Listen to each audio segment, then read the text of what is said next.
Good evening and welcome back to postseason NoQuipFootball here on NoQuip Sports, your no funny business source of just football news. You get in, you get out, and hopefully in 5 to 7 minutes or less, and we can get you some fantasy pick'ems along the way. So folks, instead of doing two parts today, we're going to do one larger video where we talk about both games on Sunday. So here we go, we're going to jump right into it with the first divisional game preview and call. We're calling them all today.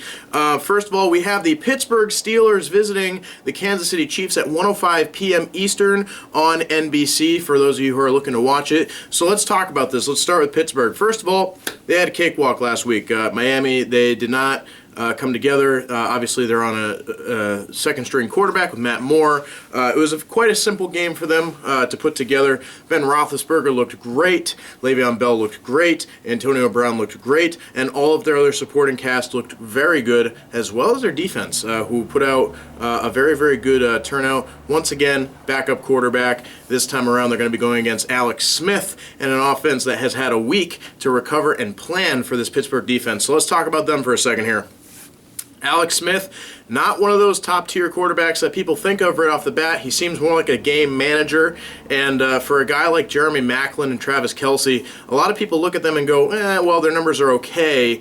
But the thing is, though, is that when those guys catch and when those guys make big plays, they're always extremely efficient, and I don't think people see that a lot. And in addition to that, they have one of the most explosive running backs in the league right now, Tyreek Hill, after the Jamal Charles retirement, and also, I believe, another one of their running backs is also injured right now. I can't remember his name off the top of my head. Regardless, though, that guy has been killing it. He's also crushing special teams right now as well, so he's taking on a ton of responsibility at the running back position, as well as Alex Smith going out there and controlling the clock. It seems like they're almost like a lower-end style of the Dallas Cowboys as they are right now. Now, in terms of the defense, a lot of people have been saying regularly that they're overrated, but they've been holding teams regularly under 3 touchdowns, which is a very hard thing to do in today's day and age in this league, especially because you look at teams like Minnesota, for instance, who had great times this year on defense.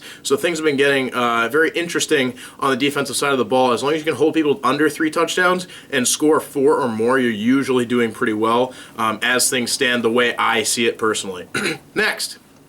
Well, actually, no, I got to call the game first.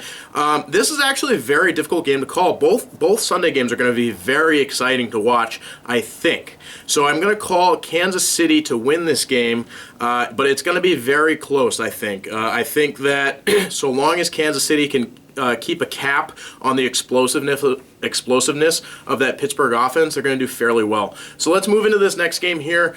Divisional game as well, obviously. The Green Bay Packers are visiting the Dallas Cowboys at 4:40 p.m. Eastern on Fox, for those of you looking to watch it. Now, I know some of you have watched my video earlier this week where I made Super Bowl predictions, and you already know that I'm calling the Dallas Cowboys to win this game, but let's talk about why. So, the Dallas Cowboys this season, they are explosive, but more than that, way, way more than that, they have been controlling the clock and scoring. One of the most deadly combinations out there. They continue to complete drives very successfully, sucking up tons and tons of time on the clock. Their time of possession is outrageous, and they've been completely choking teams out very slowly. But very, very effectively, too. Now, let's talk about Green Bay for a second. I've been poking fun at them for the past 2, 3, 4 weeks now.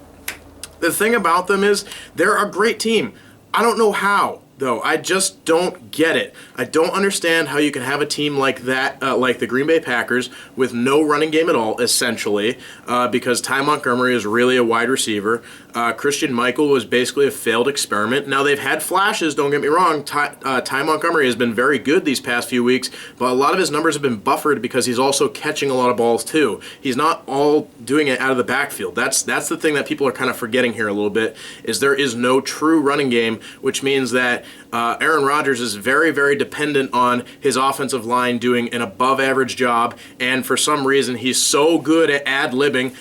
People love saying ad-libbing plays when they talk about Aaron Rodgers. Aaron and ad-lib go together like bread and butter. It's outrageous. So, but you know what? I was watching some of the plays, and he can extend a play to 12 seconds. 12 seconds, people. And most of the time, most quarterbacks, most offensive lines can buy you 4 seconds on average, sometimes 6 if you're lucky. So I think that's the key to their success. But having said that, though, on the other side of the ball, Dallas needs to rush and put so much pressure on that offensive line because God knows they don't have a running back to help support the pass blocking back there. So hopefully we'll see what happens there.